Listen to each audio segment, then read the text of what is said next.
According to a new study from researchers at the University of Washington that was released just this week, Republican-controlled states here in the U.S. have taken an average of roughly 3 days longer than states run by Democrats to enact any kind of protocols or any kind of stay-at-home orders to combat the spread of coronavirus. Now, that may not seem like a big deal, 3 days. So a red state stayed open 3 days longer than a blue state. So what does that mean? Well, the researchers say that this extended period, even if it is anywhere between 2 and 4 days, could be the difference between a few thousand infections and tens of thousands of infections. That's how rapidly this thing spreads. And that's what happens when you hesitate because you're too afraid to take action. Take my state of Florida here. Earlier this week, I did a video talking about the fact that our Republican governor, Ron DeSantis, had refused to shut down the entire state of Florida. He did not want to issue any kind of stay-at-home order whatsoever because he said the White House wouldn't tell him he should do it. 30 minutes after that video went up, DeSantis came out and issued a stay-at-home order for the entire state of Florida.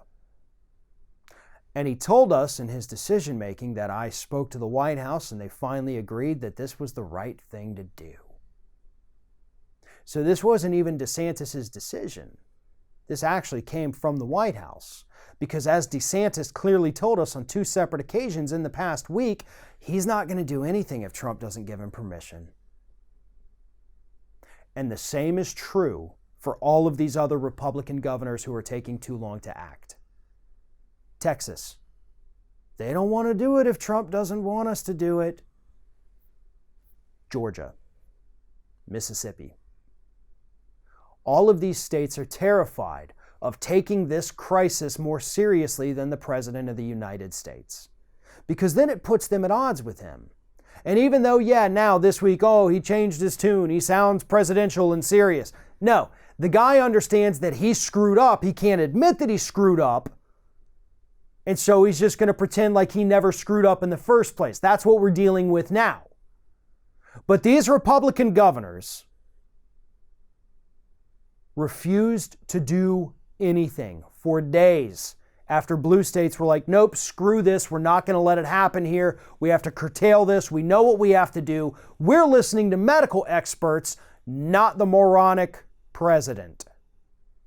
But red states did the opposite. They said, we're not listening to medical professionals. We're going to do whatever Donald Trump says we should do, because that's the kind of people we are. And just watch. We're already seeing it here in Florida. And I use that a lot. That's where I am. This is a state I know. I see our numbers every day, and we just continue to climb. Climb, climb, climb.